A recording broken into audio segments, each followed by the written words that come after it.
ঢাকার দক্ষিণ কেরানীগঞ্জের খেজুরবাগ টাইলস মসজিদ এলাকায় এক নৃশংস হত্যাকাণ্ডের ঘটনা ঘটেছে। স্থানীয়দের অভিযোগ, ফারজানা নামের এক গৃহবধূকে তার ভাসুর সবুজ হত্যা করে বোরকা পরে পালিয়ে যায়।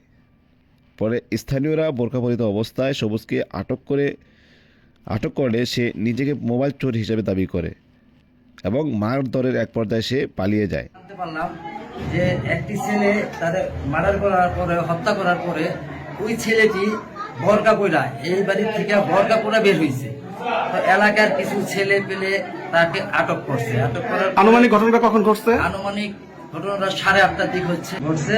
তো যখন এলাকার লোকজন তারা আটকাইলো, আটকানোর পরে দেখা গেছে যে সে বরকা পইরা আটকাইছে। এলাকার লোকজন বলছে তুমি কোথায় গেছো। তো এক পর্যায়ে সে স্বীকারও করছে যে আমি এখানে চুরি করতে ঢুকছি। তো চুরি করতে ঢুকছে। এলাকার পোলাপান মায়ের দূর করছে ওই ছেলেটারে। মায়ের দূর করার পরে এক পর্যায়ে ছেলেটা ছেড়ে দিছে। তো আমরা এই ঘটনাটা যখন ছাড়া দেওয়া হয়, ছাড়া দেওয়ানোর কিছুক্ষণ পরে আমরা যখন যে বাড়িতে চুরি হয়েছে এই বাড়ির ভিতরে যখন আমরা ঢুকি, তখন দেখি না, বাড়িওয়ালারে ডাক দিই, বাড়িওয়ালা নাই, ম্যানেজারে ডাক দিই, তারা বলছি তাদের দায়িত্বে আমরা এই রুমের ভিতরে প্রবেশ করি। প্রবেশ করার পরে যে দেখি যে এরকম একটা অপ্রীতিকর ঘটনা ঘটে গেছে, যে একটা মেয়েরে এরকম হত্যা করে গেছে। এখন আমরা আরো অনুসন্ধান করার পরে আমরা জানতে পারি তার ছোট ভাইয়ের স্ত্রীরে সে এভাবে হত্যা করে গেছে।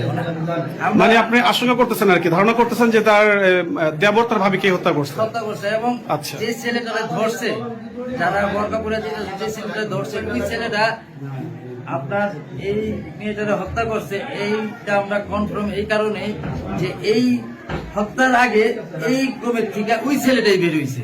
ও আচ্ছা, যখন কেউ বের হইলো বোরকা পিন্ধে, আপনার ওর কি মুখ দেখছিলেন? মুখ দেখা হয়েছে? হ্যাঁ হ্যাঁ, বরকা খোলানো হয়েছে, ওরে অনেক মাইর দূর করা হয়েছে, বরকা ছিঁড়াও ফেলাইছে।